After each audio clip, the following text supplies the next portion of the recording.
The waiter had refilled her water glass 4 times now. Each time his eyes held that look. The one that said he knew she'd been stood up. Nadine Carter smoothed down the front of her red dress for the 100th time, the fabric suddenly feeling too tight, too bright, too much. "Would you like to order, ma'am?" he asked, his voice careful, polite, pitying. "Just a few more minutes," Nadine heard herself say. "He's running late from work." The lie tasted bitter. She checked her phone again. No missed calls. No texts. Nothing. 8 years ago today, she'd married Trevor Carter in a small ceremony with their closest friends and family. 8 years of being his wife, his partner, his everything. And here she sat, alone, at the most expensive restaurant in downtown Chicago, celebrating an anniversary that apparently only she remembered. She pulled up Instagram, her fingers moving before her brain could stop them. There he was. Trevor's latest post from 2 hours ago. A photo of him and his work friends at McGinty's Sports Bar, beers raised, laughing at something off camera. The caption read, "Nothing beats Monday Night Football with the crew." Nadine stared at the photo until her vision blurred. She'd reminded him about tonight. Last week. 3 days ago. This morning. He'd nodded each time, kissed her forehead, said he wouldn't miss it for the world. "Ma'am?"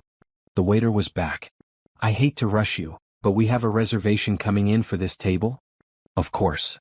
Nadine grabbed her purse, her hands shaking as she pulled out cash for the water she'd been nursing. "I'm sorry for taking up space." "No apology needed," he said gently. "For what it's worth, whoever stood you up is an idiot." The words should have been comforting.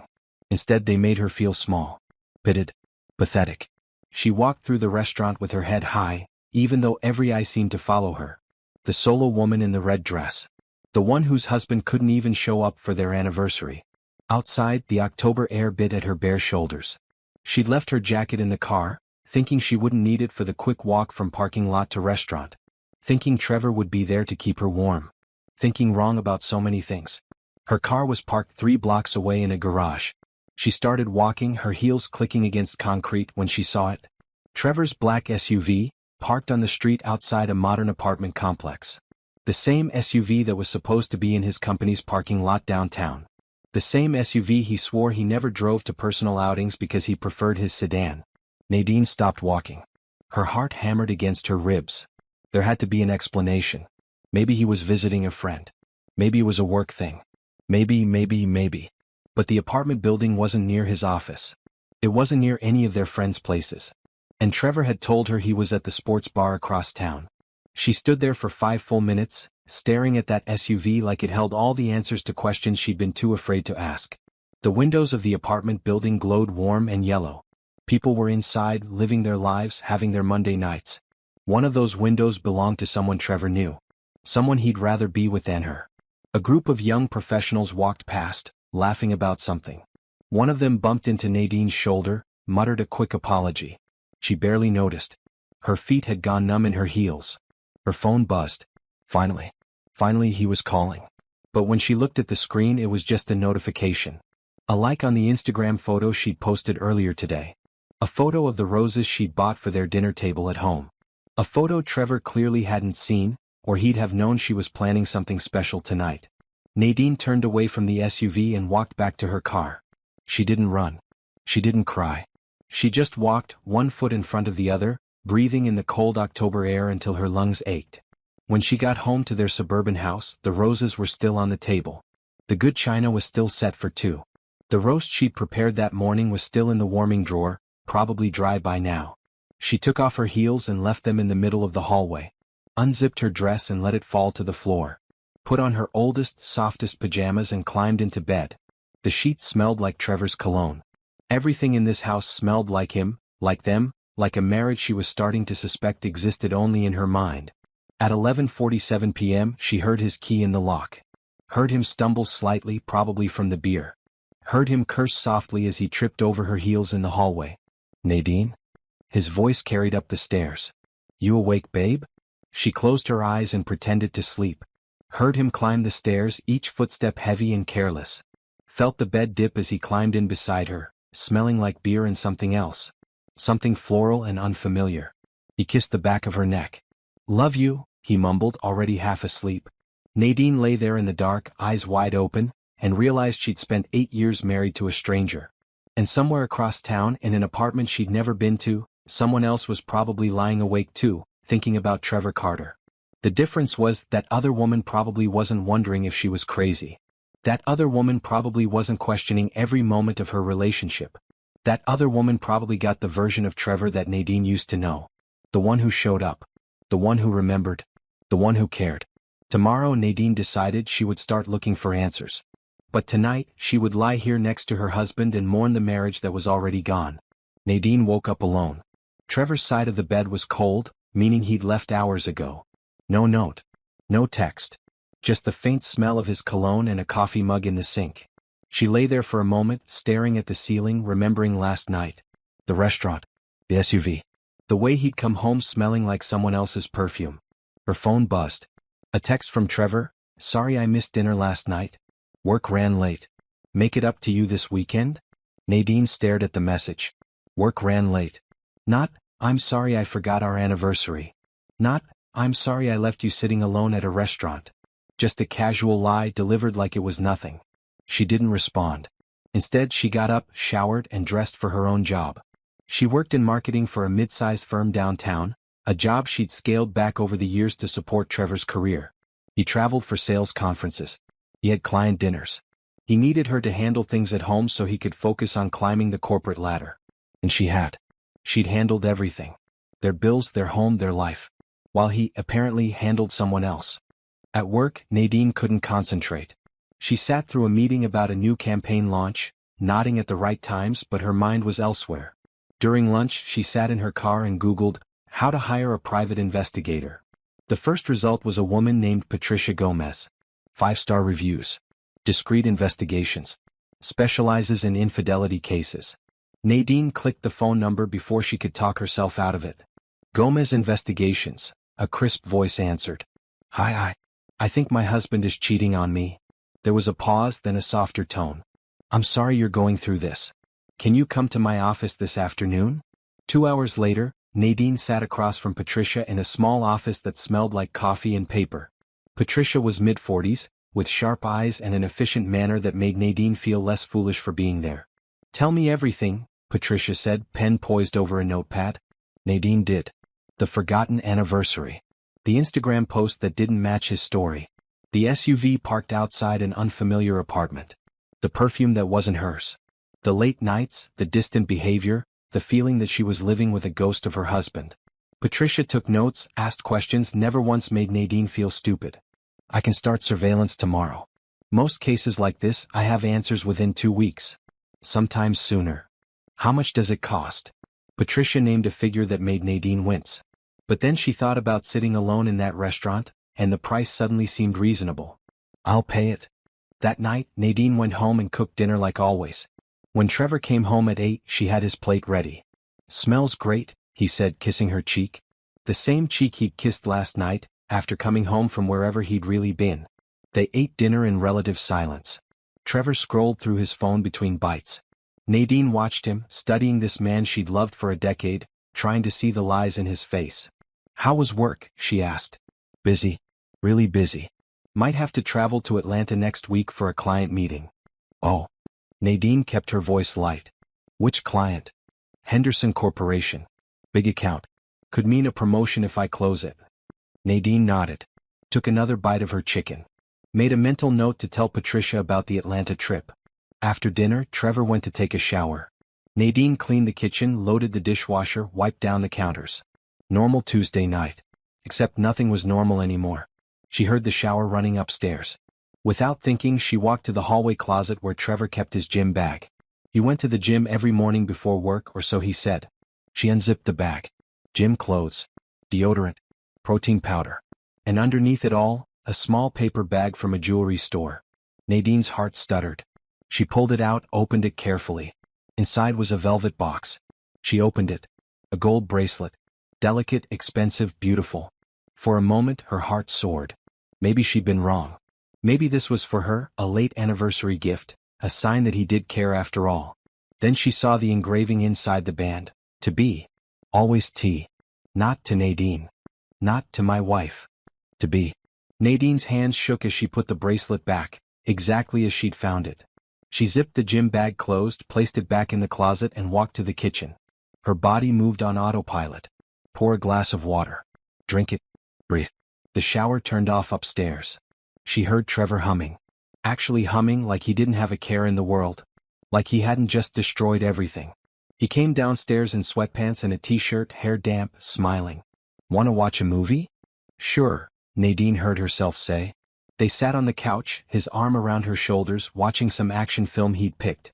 Nadine stared at the screen without seeing it. Her mind was on that bracelet. To be. Always T. Who was B? How long had this been going on? Did everyone know except her? Her phone buzzed. A text from Patricia. "Starting surveillance tomorrow morning. We'll keep you updated." Nadine deleted the text and turned off her phone. Trevor didn't notice. He was too engrossed in the movie, occasionally laughing at the explosions and chase scenes. When the movie ended, they went to bed. Trevor fell asleep immediately, snoring softly. Nadine lay awake, counting his breaths, feeling the space between them grow wider with each passing minute. She thought about the bracelet. About how much thought he'd put into that engraving. About how he'd chosen something personal, something meaningful, for someone who wasn't his wife. Tomorrow she would go to work. She would smile and answer emails and pretend everything was fine. And Patricia would follow Trevor, document his lies, give Nadine the proof she needed. But tonight, she lay in the dark next to her husband and felt like the loneliest person in the world. Because the worst part wasn't that he was cheating. The worst part was that he was still here, still touching her, still saying he loved her while giving his heart to someone else. And Nadine had to pretend she didn't know. Had to keep playing the role of the oblivious wife. Had to wait for Patricia's proof before she could burn this whole life down and start over. She closed her eyes and tried to remember the man she'd married 8 years ago. The one who'd promised to love and cherish her. The one who'd held her hand and said she was his forever. That man was gone. In his place was this stranger who snored beside her, who bought bracelets for other women, who lied so easily it had become his natural state. Nadine didn't cry. She was done crying. Instead she made plans. Patricia called 5 days later. "I have something. Can you come to my office?" Nadine left work early, telling her supervisor she had a dentist appointment. She drove to Patricia's office with her hands gripping the steering wheel so tight her knuckles went white. In Patricia's office there was a manila folder on the desk. Thick with papers and photographs. "Before I show you this," Patricia said carefully, "I want you to know that what you're about to see will be difficult. Take your time. Ask questions. And remember, this information gives you power." Nadine nodded, her throat too tight to speak. Patricia opened the folder. The first photo showed Trevor's SUV parked outside the same apartment complex Nadine had seen on their anniversary. The second showed Trevor entering the building. The third showed him with a woman. She was younger than Nadine. Late 20s maybe. Long dark hair, fitted business clothes, the kind of polished look that came from spending serious money on appearance. She was laughing at something Trevor was saying, her hand on his arm. "Her name is Bianca Morrison," Patricia said. "She works at Trevor's company. Marketing coordinator. Been there for 2 years. Nadine's breath caught. 2 years. She tried to remember meeting anyone named Bianca. Company picnic last summer, there'd been a young woman Trevor had introduced, but Nadine had been too busy helping set up the food table to pay much attention. "Keep looking," Patricia said gently. The next photos showed them entering the apartment building together. Then one of them on the balcony of a third-floor unit, Trevor's arm around Bianca's waist. Then, horrifyingly, one of them kissing. Nadine's vision blurred. She blinked hard, forcing herself to keep looking. "The apartment is leased in his name," Patricia continued. "He's been paying for it for 18 months. The condo association confirmed he comes and goes regularly, usually weekday evenings and some weekend mornings. 18 months. While Nadine had been planning their anniversary dinner, organizing his travel, being his wife, he'd been maintaining an entire separate life." The next photo made her stomach drop. Bianca standing outside the apartment building, pulling keys from her purse. Her own keys. To Trevor's secret apartment. "She has access whenever she wants," Patricia said. "According to the doorman I spoke with, she's there at least 3 times a week." Nadine couldn't speak. She stared at that photo. The casualness of it. Bianca smiling, keys in hand, letting herself into the place Trevor had built for her. "There's more," Patricia said. She pulled out copies of credit card statements. "He's been using your joint account to pay for the apartment, plus dinners, gifts, trips. Last month alone he spent $3,000 on her. The bracelet you mentioned? Purchased 2 weeks ago for $1,500. Nadine's hands shook as she looked through the statements. Romantic restaurant downtown. Weekend trip to Milwaukee. Flowers from an expensive florist. All charged to the account they shared, the account Nadine rarely checked because she trusted him. I also found this. Patricia pulled out printed emails. He's not very careful with his digital trail. These are from his work email, which he apparently thought was secure. The emails were worse than the photos. Love notes. Plans for future trips. Complaints about Nadine. My wife doesn't understand me anymore, one read. She's so focused on her own stuff she doesn't even notice when I'm around. Nadine wanted to laugh. Or scream. She wasn't sure which. She'd noticed everything. Every late night. Every distant conversation. Every moment he'd pulled away. She'd noticed and blamed herself, worked harder to be a better wife, while he complained to his girlfriend that she didn't pay him enough attention. The most recent email is from yesterday, Patricia said.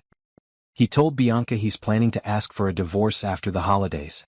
Said he wants to do it properly, make sure his finances are protected first. The words hit like a physical blow. He was planning to leave her. But only after protecting his money. Only after making sure he could walk away clean. Nadine closed the folder. Looked up at Patricia. What do I do now? That depends on what you want. Some women confront immediately. Some plan their exit strategy first. I can refer you to an excellent divorce attorney if you want to get ahead of this. Yes, Nadine said immediately. I want to see an attorney. Before he knows I know. Patricia nodded approvingly. Smart. I'll call Rochelle Baptiste. She's the best in the city. Handles high-conflict divorces, focuses on protecting women's assets. She'll meet with you this week. Nadine stood up, legs shaky but holding. Thank you for getting this information. I'm sorry it's not better news, Patricia said. But at least now you know the truth. And truth is power. That night, Nadine went home and cooked dinner. Trevor came home at 7, kissed her forehead, complained about a difficult client. She nodded in all the right places. Served his food. Asked about his day. And all the while she thought about Bianca Morrison. The woman with keys to Trevor's secret life. The woman he bought bracelets for. The woman he planned a future with. After dinner, Trevor's phone buzzed. He glanced at it, smiled slightly, then turned it face down. Who was that? Nadine asked, keeping her voice casual. Just work stuff. Nothing important. Such an easy lie. He barely even had to think about it anymore. That night, in bed, Trevor reached for her. Tried to kiss her neck, move closer. For 8 years, Nadine had never turned him away. But tonight, she feigned a headache, rolled over, put space between them. You okay? He asked. Just tired, she said. He sighed, rolled over too. Within minutes, he was asleep.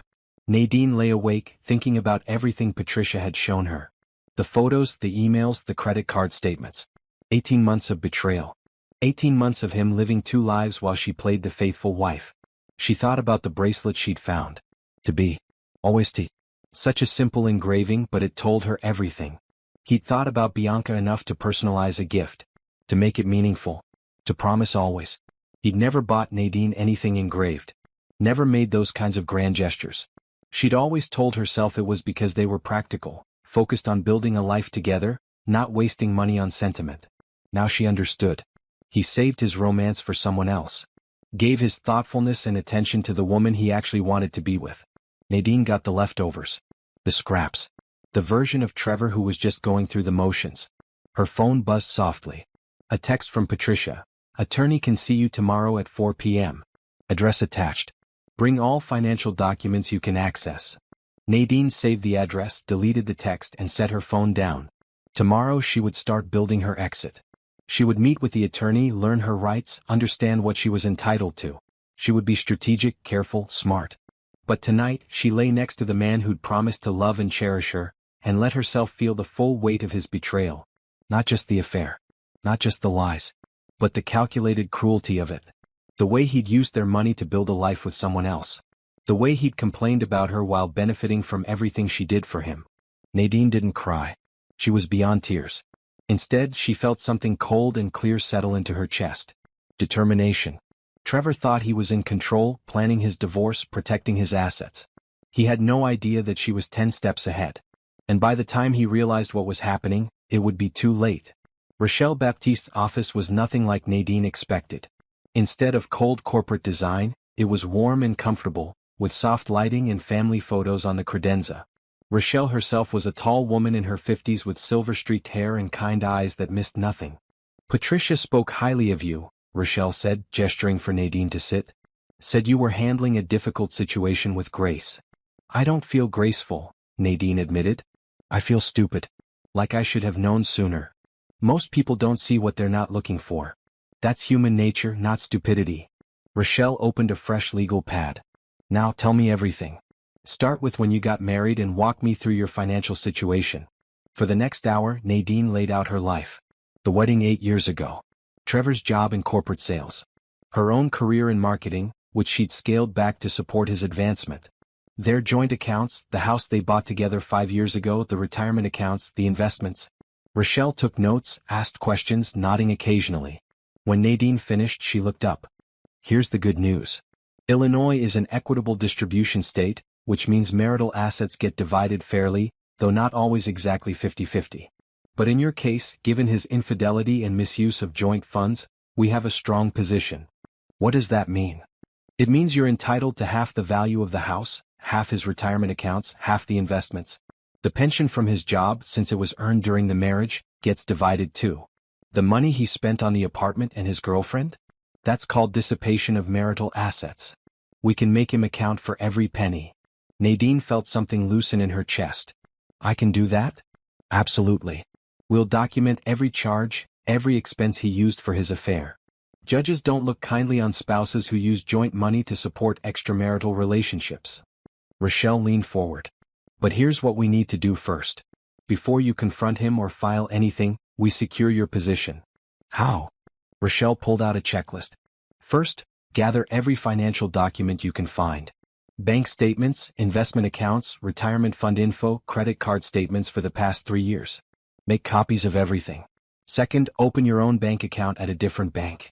Transfer exactly half of your joint savings into it. Not a penny more, not a penny less. Just your legal share. Won't he notice? Maybe. But by the time he does, we'll be ready. Third, get copies of any documentation showing his affair. Patricia's report, the credit card charges for the apartment and his girlfriend, any emails or texts if you can access them. We build an airtight case before we move. Nadine nodded, feeling overwhelmed but focused. How long do I have to do all this? 2 weeks, ideally. Can you do that without him getting suspicious? Nadine thought about it. Trevor barely paid attention to her anymore. He wouldn't notice if she was a little distracted. Yes, I can do that. Good. Rochelle smiled, and it was fierce and protective. One more thing. Start documenting everything. Keep a journal of his whereabouts when he comes home, any suspicious behavior. Take photos of receipts if you find them. Create a paper trail. The more evidence we have, the stronger your position. That evening, Nadine went home and started her mission. While Trevor watched television, she sat at the desk in their home office, pulling files from the cabinet. Bank statements. Investment portfolios. The deed to their house. His 401k statements. She made copies of everything, taking photos with her phone as backup. Trevor walked by at one point. What are you doing? Just organizing our tax documents, Nadine said smoothly. We should probably meet with our accountant soon. Sure, whatever. Can you grab me a beer? She did, handing it to him with a smile that felt like glass cutting her face. He took it without thanks, eyes already back on his show. Over the next week, Nadine became a detective in her own home. She waited until Trevor left for work, then searched his office. Found more receipts tucked in desk drawers. Dinner reservations at restaurants they'd never been to together. Hotel confirmations. A birthday card he'd never given her, signed with someone else's name. She photographed everything. Created a hidden folder on her phone. Backed it up to a cloud account Trevor didn't know existed. On Thursday, while Trevor claimed to be at a late meeting, Nadine drove to the bank. Opened a new account in only her name. Transferred exactly half their joint savings just like Rochelle instructed. Watched the numbers shift on the screen and felt powerful for the first time in months. Friday evening, Trevor came home with flowers. Cheap grocery store carnations probably grabbed on his way. For you, he said, kissing her cheek. Just because. Nadine took them, put them in water, and felt nothing. Once, these small gestures would have meant something. Now she knew they were just guilt offerings, ways to keep her placated while he lived his real life elsewhere. The following Tuesday, Trevor announced he had to go to Atlanta for work. Would be gone Thursday through Sunday. The Henderson account, he reminded her. Big opportunity. Of course, Nadine said. I hope it goes well. The moment his plane left, she called Patricia. He's traveling. Says it's for work. Want me to verify? Please. 6 hours later, Patricia sent photos. Trevor and Bianca at O'Hare Airport, walking through the terminal together. Laughing, relaxed, his hand on her lower back. They'd taken the same flight. Were probably sharing a hotel room right now, enjoying a romantic weekend while telling everyone it was business. Nadine stared at the photos and felt that cold clarity again. No pain this time. Just determination. She spent the weekend gathering the last pieces of her evidence. Found the password to Trevor's email account saved on their home computer. Printed out months of messages between him and Bianca. Exchanges about loving each other. Plans for their future. Complaints about Nadine being in the way. By Sunday night she had everything. 3 years of financial records. Patricia's surveillance report. Copies of emails and texts. Photos and receipts proving 18 months of active deception. When Trevor came home Sunday evening, tanned and relaxed, Nadine was waiting with dinner. How was Atlanta? She asked. Productive. Think we're close to closing the deal. He kissed her hello and she wondered if he'd kissed Bianca goodbye at the airport. Wondered if he felt any guilt at all, or if lying had become so natural he didn't even register it anymore. They ate dinner. Watched a movie. Went to bed. Trevor fell asleep immediately, worn out from his weekend of pretending. Nadine lay awake thinking about the papers sitting in Rochelle's office. Divorce papers ready to file. Just waiting for Nadine to say the word. She thought about the life she'd built with this man. 8 years of marriage. A decade together if she counted dating. She'd loved him completely, supported him fully, believed in their future. And he'd taken that love and used it as a shield to hide behind while he built something else with someone else. Tomorrow she would call Rochelle. Tell her it was time to move forward. But tonight she let herself grieve. Not for Trevor, but for the version of herself who'd believed in him. That woman was gone now. In her place was someone harder, smarter, less willing to accept crumbs and call them love. Trevor snored softly beside her. Nadine closed her eyes and counted down the days until she would be free of him. Until she could walk away from this house, this marriage, this life built on lies. Soon she promised herself. Very soon, Trevor Carter would realize exactly what he'd lost. And by then it would be far too late to get it back. Nadine chose Tuesday to end her marriage. Not for any symbolic reason, but because Trevor had a full calendar that day. Multiple meetings. A client lunch. The perfect public stage. She wore a green power suit she'd bought over the weekend. Had her hair professionally styled. Put on makeup with a steady hand. When she looked in the mirror, she barely recognized herself. The woman staring back was stronger, sharper, done with being small. At 11:30 a.m., she parked outside Trevor's office building. The papers were in a crisp manila folder. Rochelle had filed them that morning. Now came the delivery. The elevator ride to the 5th floor felt endless. Her heart hammered, but her hands were steady. She'd rehearsed this moment in her mind 100 times. The receptionist looked up with a bright smile. Can I help you? I'm here to see Trevor Carter. Do you have an appointment? I'm his wife. He'll want to see me. The receptionist's smile faltered slightly, but she picked up the phone. Trevor? Your wife is here. Pause. Okay. She looked back at Nadine. He's in the conference room finishing a meeting.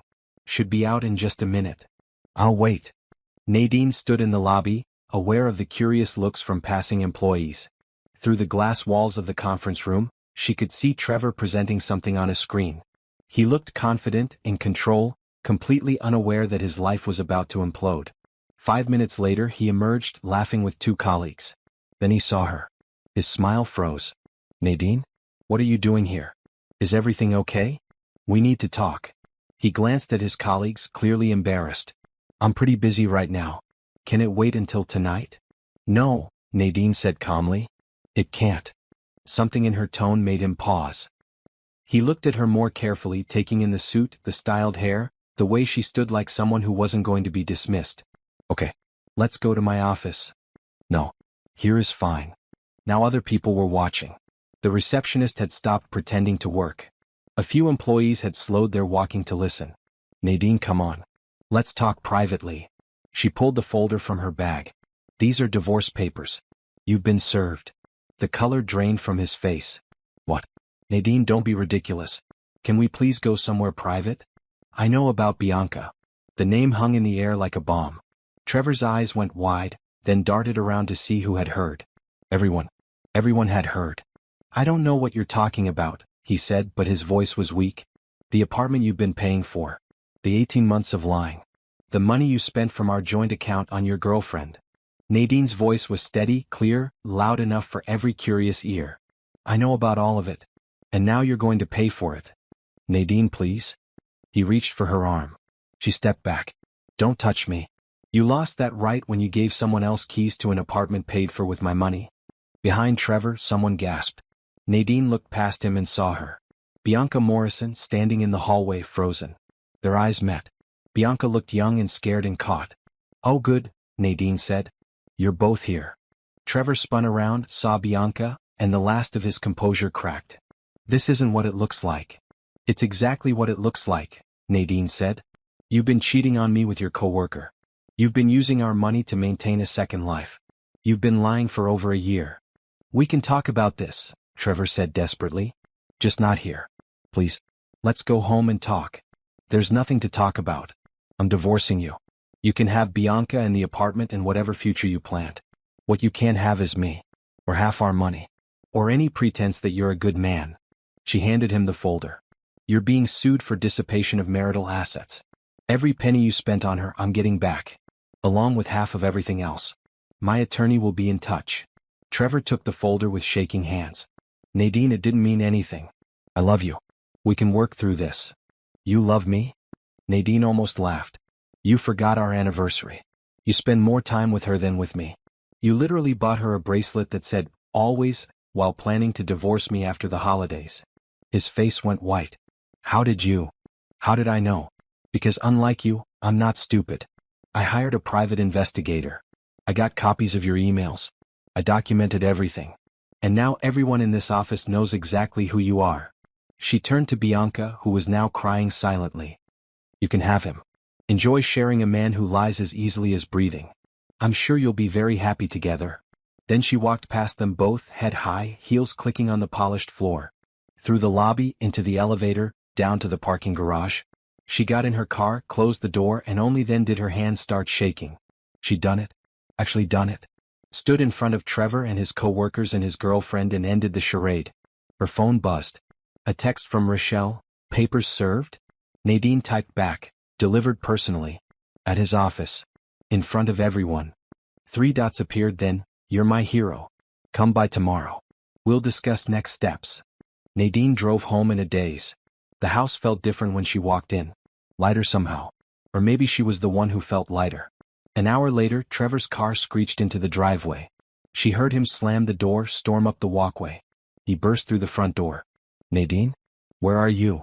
She was sitting in the living room, drinking tea like this was a normal afternoon. He found her there, looking wild-eyed and desperate. What did you do? Do you have any idea what you just did? I ended our marriage. Same thing you were planning to do after the holidays. That's not. I wasn't. He ran his hands through his hair. You humiliated me. In front of my entire office. Bianca is mortified. My boss wants to talk to me about maintaining professionalism. Maybe you should have thought about professionalism before you started sleeping with your coworker. It was a mistake. A stupid mistake. But we can fix this. I'll end things with her. We'll go to counseling. Please, Nadine. Don't throw away 8 years over this. Nadine set down her tea. You threw away 8 years. Not me. You made the choice to cheat. You made the choice to lie. You made the choice to spend our money on another woman. All I did was stop accepting it. I love you, he said, and he was crying now. Actual tears. I know I messed up, but I love you. You're my wife. I was your wife. Now I'm the woman divorcing you. What about our house? Our life? Everything we built. We'll split it. Fair and square. Well, fair to me. You'll pay back every dollar you spent on Bianca. And you'll give me half of everything else. My attorney assures me Illinois law is very much on my side. Trevor sank onto the couch, head in his hands. I can't believe this is happening. Neither can I. But here we are. He looked up at her, eyes red. Where do I go? This is my house too. You can stay in the guest room until you find somewhere else. Or go stay at your apartment. The one you've been keeping for Bianca. I'm sure she'd love to have you there full-time now. She broke up with me, he said quietly. In the parking lot. Said she didn't sign up for this kind of drama. Nadine felt a flash of savage satisfaction. So you have no wife and no girlfriend. Interesting how that works. You're really going to go through with this? I really am. He sat there for a long moment, then stood up. Fine. I'll pack some things. But this isn't over, Nadine. I'm going to fight for what's mine. Good luck with that. My attorney is better than whatever you can afford. He stormed upstairs. She heard drawers opening, clothes being thrown around. 20 minutes later he came down with a duffel bag. I'll be back for more of my stuff tomorrow. Take your time. I'll be changing the locks tonight. His jaw clenched. You can't do that. It's my house. Actually, I can. And I am. If you need something, you can coordinate with my attorney. He looked at her like she was a stranger. What happened to you? You're not the woman I married. No, Nadine agreed. I'm better. I'm the woman who stopped letting you treat her like garbage. Trevor left, slamming the door behind him. Nadine sat in the silent house and felt something she hadn't felt in months. 3 months after serving Trevor with divorce papers, Nadine's life had settled into a new rhythm. She'd moved into a small but beautiful apartment downtown. Threw herself into work with renewed energy. Got a promotion to senior marketing manager that she'd been passed over for twice before. Rochelle was handling the divorce proceedings, which were messy but moving forward. Trevor had tried to fight the dissipation claim, but the evidence was too solid. He'd end up paying back most of what he'd spent on Bianca, plus splitting their assets down the middle. The house was on the market. His pension would be divided. Everything was going exactly as it should. Nadine felt lighter. Freer. She'd stopped checking his social media, stopped wondering where he was or what he was doing. Stopped caring entirely. Now, in late January, she was at the Hilton downtown for the National Marketing Conference. 3 days of panels, workshops, and networking. Her company had sent her as one of their senior representatives, a sign of their growing confidence in her leadership. The first day had been good. Interesting presentations, useful contacts made. Now it was evening, and Nadine sat at the hotel bar, reviewing notes from the day's sessions. She'd changed out of her business suit into dark jeans and a red blouse, comfortable but still professional. Is this seat taken? She looked up. The man standing there was maybe late 30s, Latino with warm brown eyes and an easy smile. Expensive suit, but he wore it casually, jacket slung over his arm. It's all yours, Nadine said. He sat, ordered a whiskey, then glanced at her notes. Let me guess. The branding workshop this afternoon. That obvious? I saw you there. You asked that question about authenticity versus market positioning. Best question of the session. Nadine smiled despite herself. I wasn't sure if it was too critical. It was perfect. The presenter was oversimplifying a complex issue. You called it out politely. He extended his hand. Julian Torres. She shook it. Nadine Carter. Wait. Nadine Carter from Brennan Marketing? I read your article in Adweek about consumer trust in digital campaigns. Really sharp analysis. Nadine felt herself flush slightly. You read that? I read everything about marketing strategy. It's kind of my thing. The bartender brought his drink. He took a sip, then looked at her curiously. Are you here for the whole conference? All 3 days. You. Same. Plus I'm giving the keynote tomorrow morning. Nadine looked at him more carefully. Julian Torres. The name clicked. Wait, you're the Julian Torres? From Torres Tech. He winced good-naturedly. Guilty. Please don't hold it against me.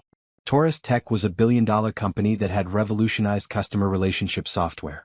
Julian Torres was a self-made tech billionaire, known for his innovative approach to business and his relatively low profile despite his wealth. Sorry, Nadine said. I didn't recognize you without the stage lights. Good. I prefer it that way. Much easier to have actual conversations when people aren't intimidated by the Forbes list. They talked for an hour. About marketing trends, about the challenges of maintaining authentic brand voices in oversaturated markets, about the presentations they'd seen that day. Julian was funny and insightful, asking thoughtful questions and actually listening to her answers. Can I ask you something? He said eventually. And feel free to tell me it's none of my business. Okay. You're brilliant. Your insights today were head and shoulders above most people in that room. So why are you working for someone else instead of running your own agency? The question caught Nadine off guard. I haven't really thought about it. Why not? She paused, considering. Honestly, I spent a lot of years making myself smaller. Supporting someone else's career instead of building my own. I'm just now starting to remember what I'm capable of. Julian nodded slowly. Recent divorce? Is it that obvious? Just a guess. I went through one 5 years ago. Know the signs. He took another sip of his drink. For what it's worth, from what I've seen today, you're capable of a lot. Nadine found herself smiling. Thank you. That means more than you know. They talked for another hour. Closed down the bar. When they finally stood to leave, Julian pulled out his phone. This might be forward, but I'd really like to continue this conversation. Could I have your number? Nadine hesitated. It had been so long since anyone had asked. Since she'd even thought about dating. I'm not sure I'm ready for anything. Just coffee. Or lunch. Or another conversation at this bar tomorrow night. No pressure. I just really enjoyed talking with you. There was something genuine in his eyes. No agenda. Just interest. Okay, she heard herself say. She gave him her number. I'll text you so you have mine too, he said. Then he smiled. See you at the keynote tomorrow? I'll be there. Walking back to her hotel room, Nadine felt something she hadn't felt in a long time. Possibility. Not romance necessarily, but the simple possibility of connection. Of being seen and appreciated for who she actually was. Her phone buzzed. A text from an unknown number. This is Julian. Thanks for making my evening infinitely better. Looking forward to tomorrow. She saved his contact and climbed into bed, thinking about his keynote tomorrow. Thinking about how easy it had been to talk to him. How he'd asked about her work, her ideas, her thoughts, and actually cared about the answers. The next morning, she sat in the conference auditorium as Julian took the stage. He was confident but not arrogant, talking about the future of customer engagement with passion and humor. Halfway through, he made a point about authentic brand voice and caught her eye in the audience, giving the smallest smile. After the keynote, there was a networking breakfast. Nadine was talking with colleagues when Julian appeared at her elbow. So, what did you think? I think you undersold the part about reading everything on marketing strategy. That was one of the best keynotes I've heard. High praise. Does it earn me a lunch date? Nadine pretended to consider. Maybe. If you're buying. Deal. They had lunch at a small cafe 2 blocks from the hotel.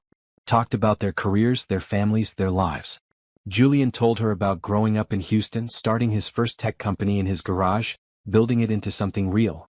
She told him about her work, her recent promotion, carefully not mentioning the divorce. But he picked up on it anyway. You said yesterday you were just remembering what you're capable of. What changed? Nadine set down her fork. My husband had an affair. For 18 months.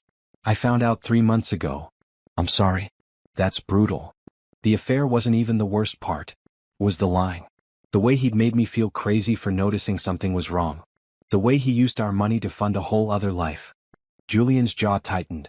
Some people don't know what they have until it's gone. His loss, Nadine said, surprising herself with how much she meant it. Absolutely his loss. Julian looked at her seriously. Can I tell you something? I don't usually do this. Meet someone at a conference and want to keep talking to them. But there's something about you. Your intelligence, your honesty, the way you see the world. I'd really like to get to know you better. I don't know if I'm ready for dating, Nadine said honestly. Then don't call it dating. Call it 2 people who enjoy talking to each other, doing more of that. No expectations. No pressure. Just seeing where things go. Nadine thought about Trevor. About how he'd pursued her with grand gestures and promises. About how none of it had meant anything when tested. Julian wasn't making promises. He was just offering presents. Attention. Time. Okay, she said. Let's see where things go. They spent the rest of the conference together. Not every minute, but enough. Meeting for coffee between sessions. Sitting together at presentations. Having dinner that last night and talking until the restaurant started putting chairs up on tables. When the conference ended, Julian walked her to her car. I'm flying back to San Francisco tomorrow, he said. But I'm in Chicago regularly for business. Can I see you next time I'm in town? I'd like that. He smiled, squeezed her hand and stepped back. No kiss. No dramatic gesture. Just a promise to stay in touch. Driving home, Nadine felt something unfamiliar. Not the desperate need to impress someone. Not the anxiety about whether she was doing enough, being enough. Just a quiet contentment. A sense that maybe, possibly, there were good things ahead. Her phone buzzed at a red light. A text from Julian. Made it to my hotel. Thanks for an incredible 3 days. Talk soon? She typed back, "Definitely." And for the first time since her marriage ended, Nadine thought about the future with something other than dread. Julian called 2 days after the conference. Not a text, an actual phone call. "Is this weird?" he asked when Nadine answered. "Calling instead of texting? My assistant says I'm old-fashioned." "It's not weird. It's nice." They talked for an hour. About nothing important. About a funny email he'd received, about a presentation Nadine was working on, about the January snow that was blanketing Chicago. Easy conversation, the kind that filled space without effort. He called again 3 days later. Then the next week. Pretty soon it became a pattern. Tuesday and Friday evenings, Julian would call. Sometimes they'd talk for 20 minutes, sometimes for 2 hours. He never seemed rushed, never made her feel like she was taking up his time. "Tell me about your promotion," he said during one call. "You mentioned you'd been passed over before. What changed?" "I stopped making myself small," Nadine said. "I stopped putting everyone else's needs ahead of my own work. I actually let myself be good at my job instead of pretending to be mediocre so my husband wouldn't feel threatened." "He felt threatened by your success?" "Always. Anytime I did well, he'd find a way to make it about him. How my late nights at the office meant I wasn't supporting him enough. How my work travel was inconvenient for his schedule. I didn't realize how much I'd shrunk myself until I stopped doing it." Julian was quiet for a moment. "For what it's worth, watching someone succeed doesn't make you smaller. It makes you lucky to witness it." Nadine felt warmth spread through her chest. "That's a nice way to see things." "It's the only way to see things." In February, Julian came to Chicago for business. He texted Nadine from the airport. "In town for 3 days. Any chance you're free for dinner?" They met at a small Italian place in her neighborhood. Nothing fancy, just good food and quiet booths. Julian showed up in jeans and a sweater, looking less like a billionaire and more like a regular person. "I've been thinking about that pasta place you mentioned," he said. "The one by your apartment? Figured we should test your recommendation." They ate and talked about everything. He told her about a new project his company was developing, asked her opinion on the marketing approach. She found herself sketching ideas on a napkin, explaining brand positioning strategies, getting excited about the creative possibilities. "You should consult for us," Julian said. "Seriously? We could use someone with your perspective. I have a full-time job. So do it as a side project. I'll pay you consultant rates. Put together a proposal for our new product launch." "You're offering me work on a second date? This is a date?" He grinned. "I thought we were two people who enjoy talking, remember?" After dinner, they walked around her neighborhood despite the cold. Past the coffee shop where she went every morning, the bookstore where she spent too much money, the park where she'd been running to clear her head. "This is nice," Julian said. "Feels like a real neighborhood. Not just buildings and businesses. That's why I chose it. After I moved out of the house I shared with Trevor, I wanted somewhere that felt like mine. A place I picked because I loved it, not because it made sense for someone else." They stopped at a bench overlooking the frozen lake. Sat in comfortable silence, watching their breath fog in the cold air. "Can I ask you something personal?" Julian said. "Sure. Are you still angry? At your ex-husband?" Nadine considered the question. "No. I was furious for a while. But now I mostly feel nothing. Like he's someone I used to know, not someone who still has power over me." "That's healthy. You sound experienced." "My ex-wife had an affair too. Different circumstances but same betrayal. I spent a year being angry, then another year being bitter. Eventually I realized the anger was just keeping me tied to her. Letting go meant I could actually move forward." Nadine looked at him. "Do you still talk to her?" "Christmas cards. That's it. We don't have kids, so there's no reason to stay connected. But I don't wish her harm. I just wish her well somewhere far away from my life." They sat for another few minutes, then walked back toward the restaurant where they'd left their cars. "I'm back in Chicago in 3 weeks, Julian said. "Can I see you again?" "Yes." This time when they parted, he hugged her. Quick, warm, respectful. Then he got in his car and drove away. Over the next 2 months they fell into a rhythm. Julian came to Chicago twice a month for business. Each time he made time for Nadine. Dinners, walks, one memorable afternoon at the Art Institute where they debated the meaning of abstract paintings like college students. He never pushed for more. Never suggested she visit him in San Francisco. Never pressured for physical intimacy beyond hand-holding and goodbye hugs. He seemed content to let things develop at her pace. In March, Nadine's divorce was finalized. The house sold. Assets divided. Trevor was ordered to pay back $40,000 for dissipation of marital assets, plus give Nadine half his pension and retirement accounts. It was a decisive victory. She called Julian that night. It's done. I'm officially divorced. How do you feel? Free. Lighter. Like I can breathe fully for the first time in years. That calls for celebration. I'm in meetings all day tomorrow, but I could catch a late flight to Chicago. Take you out properly? You don't have to do that. I want to. Say yes. She smiled. Yes. He arrived at 11 p.m., having taken a red-eye flight after his last meeting. Met her at a 24-hour diner because everything else was closed. They ate pancakes at midnight and talked about her future. What do you want now? Julian asked. Now that you're free? I want to build something that's mine. Maybe my own consulting firm. Maybe just a life where I'm not constantly shrinking myself to fit someone else's idea of who I should be. You'd be amazing at consulting. Your insights on our product launch were better than what our entire marketing team produced. You're biased. I'm honest. There's a difference. He reached across the table, took her hand. I want to keep seeing you. No pressure about defining what this is. But I want you to know that when I'm not here, I'm thinking about the next time I will be. Nadine squeezed his hand. I want that too. They stayed at that diner until 3 a.m., talking about dreams and plans and possibilities. When he finally took her home, he kissed her forehead at her door. Get some sleep. I'll call you tomorrow. You don't have to fly back immediately. I took the weekend off. Thought maybe you'd let me take you on an actual date. Daytime. Planned. The works. Nadine laughed. That sounds perfect. That weekend they explored Chicago together. Tourist stuff she'd never done despite living there for years. Architecture boat tour, deep dish pizza at a place Julian had researched, jazz club in the evening. He was attentive without being overbearing, funny without trying too hard, interested in everything she had to say. Sunday evening before his flight, they sat in her apartment drinking coffee. I know we're taking this slow, Julian said. And I respect that. But I want you to know that this, whatever this is, matters to me. You matter to me. You matter to me too, Nadine said. Good. He stood to leave, then paused. One more thing. That consulting offer? It's still open. Think about it. After he left, Nadine sat on her couch and thought about the difference between Julian and Trevor. Trevor had pursued her with intensity, made grand gestures, said all the right things. But the moment she needed him to follow through, he'd disappeared. Julian didn't make grand gestures. He made consistent ones. Small choices every day to show up, pay attention, care about what mattered to her. He asked about her work, remembered details from previous conversations, respected her boundaries without making her feel guilty for having them. This, she realized, was what real care looked like.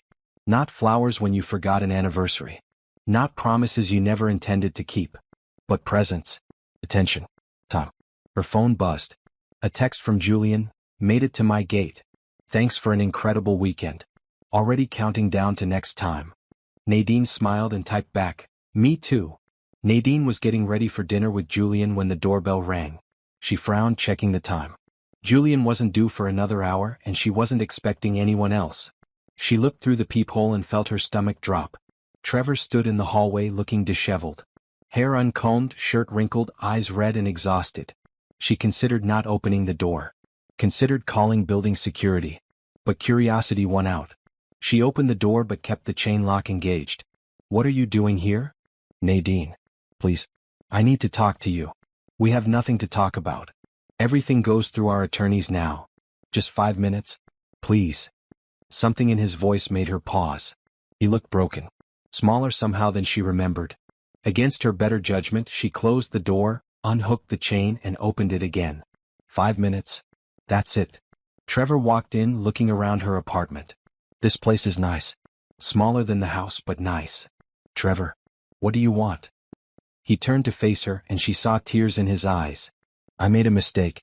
The biggest mistake of my life. And I'm asking you to forgive me. No. Nadine, please. Just hear me out. I said no. We're divorced. It's done. You need to leave. Bianca left me, he said, voice cracking.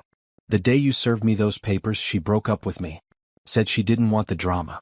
I tried to convince her to stay, but she blocked my number. I don't care about your relationship problems. I lost my promotion. The affair created tension at work. My boss said I showed poor judgment. They passed me over for someone younger. Still don't care.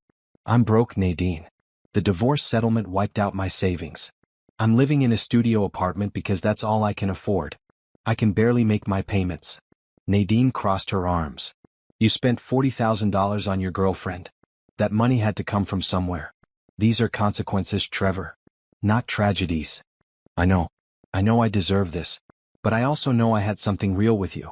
Something I threw away because I was stupid and selfish and scared. Scared of what? Of getting old. Of being boring. Of our life becoming routine. He stepped closer. She stepped back. Bianca made me feel young again. Exciting. Like I was someone important. And I made you feel what? Oh, boring? Unimportant. No. You made me feel loved. Safe. Home. And I was too stupid to realize that's what mattered until I lost it. Nadine shook her head. You think saying these things will make me feel sorry for you? Will make me take you back? I'm saying them because they're true. I love you, Nadine. I never stopped loving you. I just got confused about what I wanted. You love me? You spent 18 months lying to my face. You used our money to buy gifts for another woman. You planned to divorce me once you'd secured your finances. That's not love, Trevor.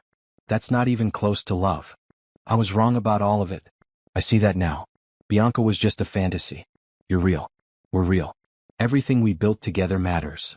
It mattered to me too. Past tense. I loved you completely. I supported your career, managed our home, made myself smaller so you could feel bigger. And you repaid me by cheating on me with someone from your office. I know. And I'm sorry. I'm so sorry. He was crying openly now. Please, Nadine. I'm begging you. Give me another chance. Let me prove I can be better. Nadine looked at this man she'd spent a decade with. This man she'd loved and trusted and believed in. And she felt absolutely nothing. No anger. No pain. Not even pity. Just a cold, clear understanding that he'd chosen his path, and she'd chosen hers, and those paths would never cross again. No, she said simply. What? No. I'm not giving you another chance. I'm not taking you back. I'm not even going to pretend to consider it. But I love you. You love the idea of me. You love having someone to take care of you while you do whatever you want. You love having a safety net. But you don't love me. You don't even know me anymore. That's not true. When's my birthday, Trevor? He blinked. What? My birthday. When is it? October something. June 15th. We've been together for 10 years and you don't know when my birthday is. You don't know my favorite book. You don't know what I wanted to be when I was a kid. You don't know anything about me that isn't convenient for you. I can learn. I can be better.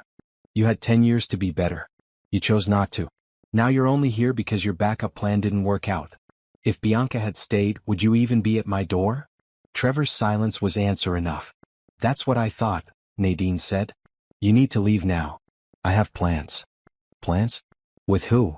That's none of your business. Are you seeing someone? The question came out sharp, possessive.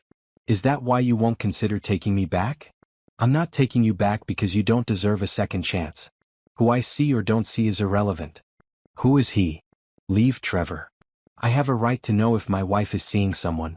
I'm not your wife. Not anymore. You made sure of that. The doorbell rang. Through the peephole, Nadine could see Julian holding flowers, dressed for dinner.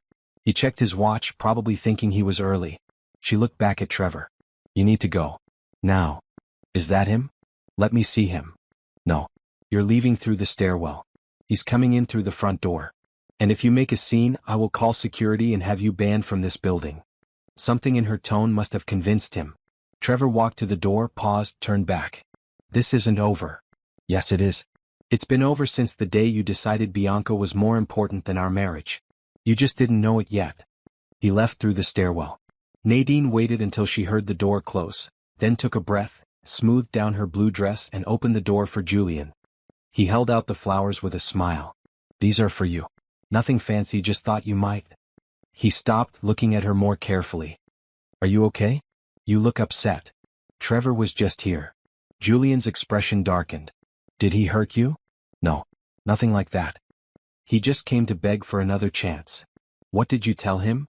I told him no. Definitively. Finally. She took the flowers, smiling at their simple beauty. Daisies and tulips, bright and cheerful. Thank you for these. Do you need to cancel dinner? I understand if you're not up for it. No. Actually, I really want to go. I want to have a nice evening with someone who respects me, who sees me, who doesn't take me for granted. Julian stepped inside, closed the door, pulled her into a gentle hug. That must have been hard. Seeing him again. The weird part is it wasn't hard. I felt nothing. Like he was a stranger begging for something I never had to give in the first place. That's a good sign. Means you've really moved on. They stood there for a moment, Julian holding her, not pushing for more, just offering comfort. Then Nadine pulled back, smiled up at him. Let me put these in water. Then let's go have that dinner. That evening, sitting across from Julian at a restaurant she'd mentioned wanting to try, Nadine felt the last piece of her old life fall away. Trevor had been her past. A significant past, but past nonetheless. Julian was her present. And maybe, possibly, her future. What are you thinking? Julian asked, catching her smile. That I'm glad I said no. That I'm glad I'm here with you instead. That I'm glad I learned the difference between someone who says they love you and someone who actually does. Julian reached across the table, took her hand. For what it's worth, I'm glad you're here too. And Nadine realized she was happy. Genuinely, deeply happy. Not because she'd found someone new, but because she'd found herself again. And that was worth more than any second chance with a man who'd never deserved the first one. Spring in Chicago brought warmth and possibility. Nadine's consulting business was officially launched. 3 clients already, including Julian's tech company. Her old firm had been disappointed to lose her but understood. She was building something of her own and it felt right. Julian's visits to Chicago had increased. Once a month became twice a month became every other week. They developed an easy rhythm. Dinner dates, long walks, comfortable silences. He'd met her work friends. She'd video called with his sister. Things were progressing naturally without pressure. In early May, Julian called with an invitation. There's a charity gala in Chicago next Saturday. Big fundraiser for educational technology programs in underserved communities. Would you come with me? That sounds formal. Black tie formal. But I promise to make it fun.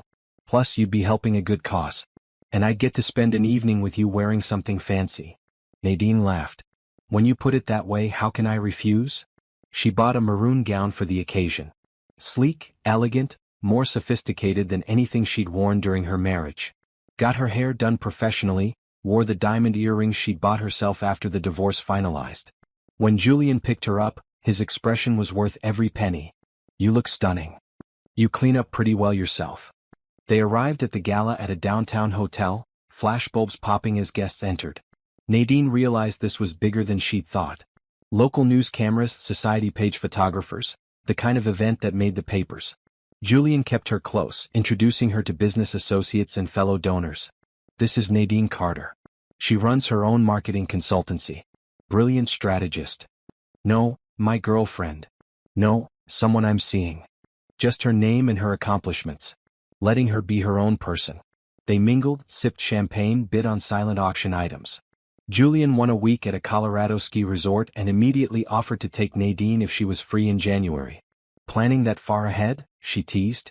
Hoping you'll still want to be around me in January. I think I can manage that. During dinner, they sat at a table with tech industry leaders and philanthropists. The conversation was stimulating, focused on education access and digital literacy. Nadine found herself contributing ideas and people actually listened. Actually wrote down her suggestions. After dinner there was dancing. Julian pulled her onto the floor for a slow song, holding her close but respectfully. Having fun? He asked. More than I expected. These people actually care about making a difference. That's why I come to these things. Well, that and the tax deduction. He smiled. But mostly the making a difference part. They danced through 2 more songs, then took a break at the bar. That's when Nadine saw him. Trevor, standing across the room in an ill-fitting rented tux, staring at her. Julian followed her gaze. That him? Yeah. Want to leave? No. We're having a nice time. I'm not letting him ruin it. But Trevor was already walking over, weaving slightly like he'd had too much to drink. Nadine. Fancy meeting you here. Trevor. Her voice was cool, polite.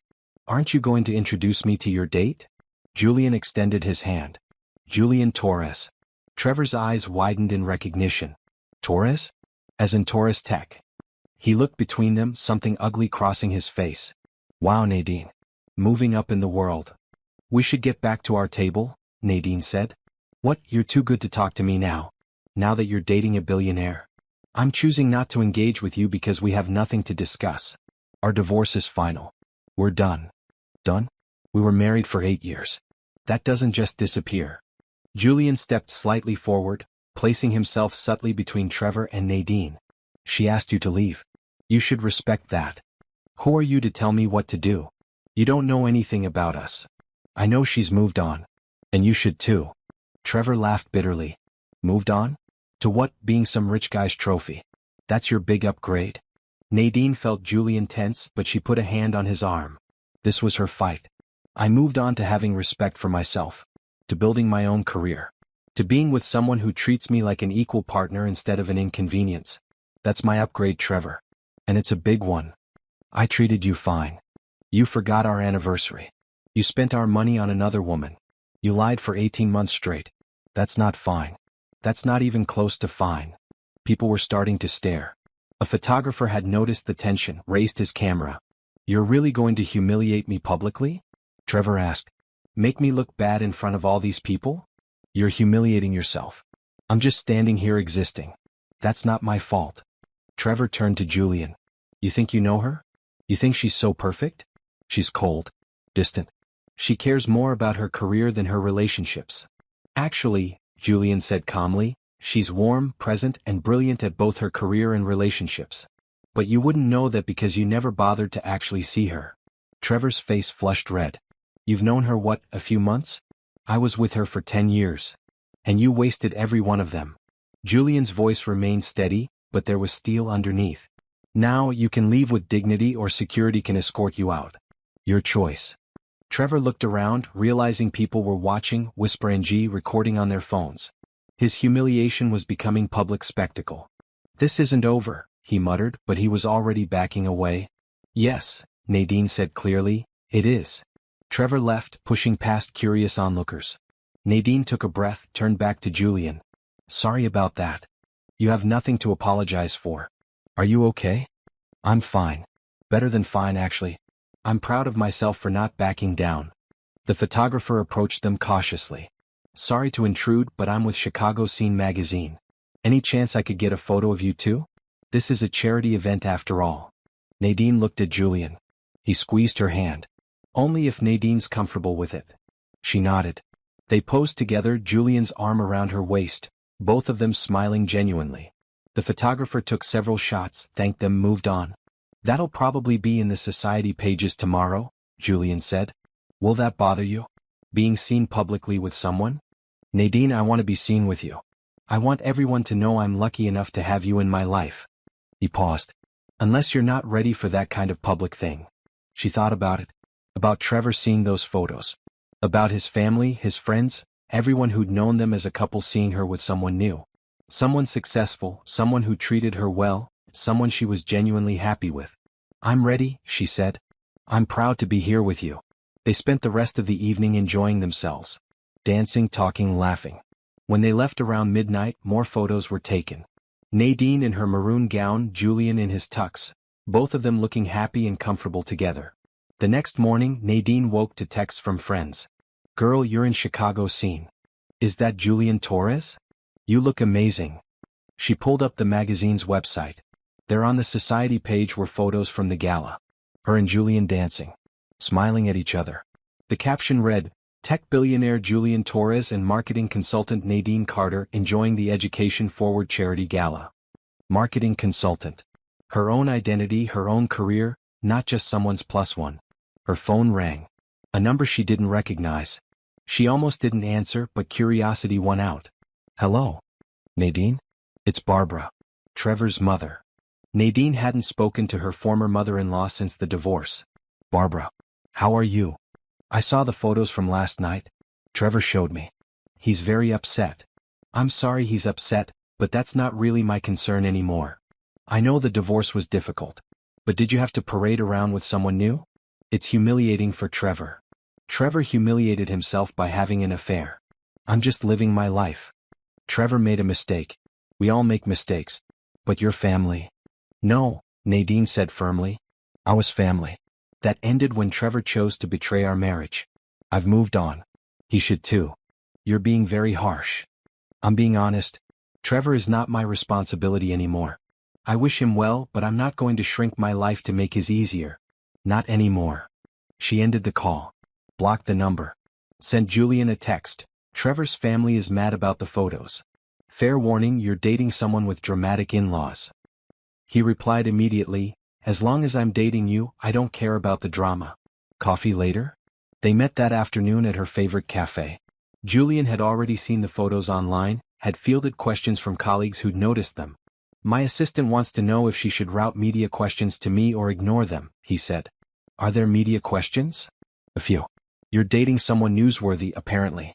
Comes with the territory. He took her hand. But seriously, if this is too much, tell me. I never want my public profile to make your life harder. Nadine thought about Trevor. About how he'd hidden her, kept their relationship small and private, never posted photos or acknowledged her publicly unless forced to. Julian was the opposite. Proud to be seen with her. Happy to have their relationship acknowledged. Not hiding, not ashamed, not treating her like a secret. It's not too much, she said. It's actually kind of nice. Being seen. Being acknowledged. Good. Because I plan to keep acknowledging you. Publicly and privately. That evening, Nadine got another call. This time from Trevor directly. How could you do this to me? He demanded. Everyone saw those pictures. My friends are calling. My coworkers are asking questions. I look like a complete loser. Trevor, I didn't do anything to you. I went to a charity event with someone I'm dating. You're dating him? It's actually serious? That's none of your business. It is my business. You were my wife. I was. Past tense. We're divorced.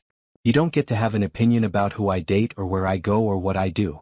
That privilege ended when you decided Bianca was more important than our marriage. So this is revenge? Dating some rich guy to make me feel bad.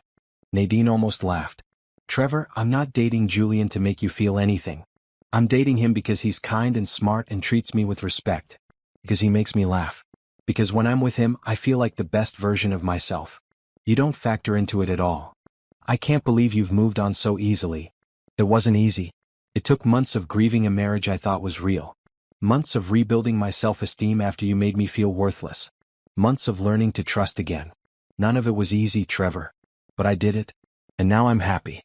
And you seeing photos of that happiness doesn't change anything. I still love you. No, you don't. You love the idea of winning. You love not being the one who got left. But you don't love me. You never really did. She hung up. Blocked his number too. Sent Julian another text. Officially blocked my ex-husband. Feels liberating. Proud of you, he texted back. Dinner tomorrow to celebrate? Nadine smiled. Typed back. Can't wait. 6 months passed in what felt like a blur of happiness. Nadine's consulting business was thriving. 5 regular clients, a waiting list of potential projects, revenue that exceeded her old salary. She'd hired an assistant, was considering expanding into a small office space.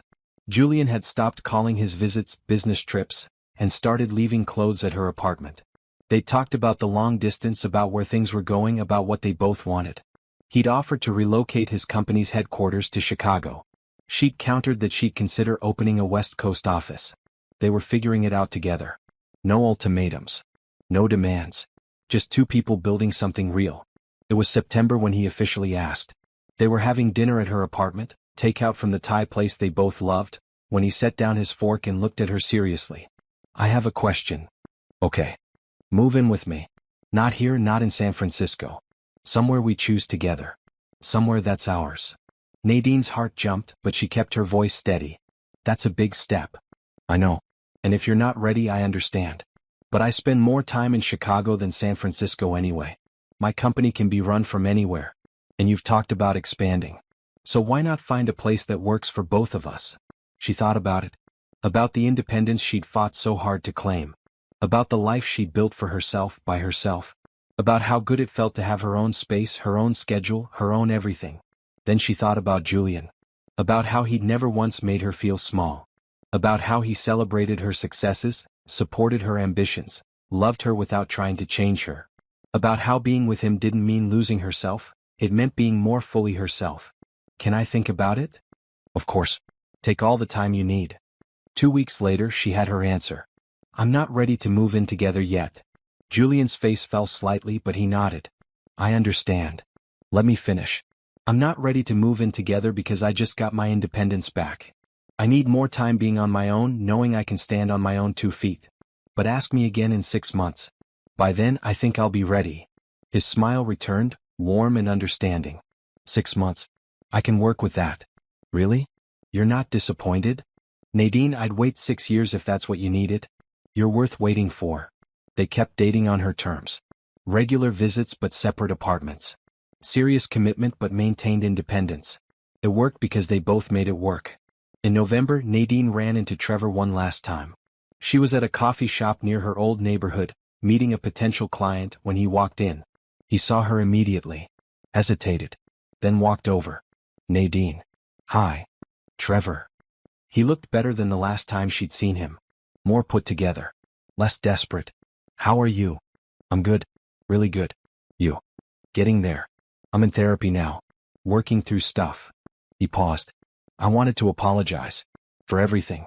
The affair, the way I treated you, showing up at your apartment, making a scene at that gala. All of it. You deserved so much better. Nadine studied him, looking for the manipulation, the angle. But he seemed genuine. Tired but genuine. Thank you for saying that. I saw you got engaged. Congratulations. I'm not engaged. Oh. The internet said, well, never mind. Are you happy? With him? It was a strange question. Sincere, like he actually wanted to know. I am. Very happy. Good. That's good. He shifted his weight, uncomfortable. I want you to know I'm not trying to get you back or cause problems. I just wanted to say I'm sorry. And that I hope you have a great life. You deserve that. I hope you have a great life too, Trevor. I mean that. He nodded, gave a small smile and walked away to place his order. Nadine watched him go and realized she truly felt nothing. Not anger, not pain, not even the satisfaction of seeing him brought low. Just a neutral acceptance that he was part of her past and would never be part of her future. Her client arrived and she shifted her focus to business. To the life she'd built, the success she'd earned, the happiness she'd found. That evening she told Julian about the encounter. How did it feel? Seeing him? Like seeing a stranger. Someone I used to know but don't anymore. Is that weird? No. That's healthy. That's what moving on actually looks like. They were at his hotel. He'd been in Chicago for a week-long series of meetings. She was curled up next to him on the couch, comfortable in sweatpants and one of his t-shirts. I've been thinking about what you asked. About moving in together. Julian tensed slightly, hopeful. And? I'm not ready yet. But I'm getting there. Faster than I thought I would.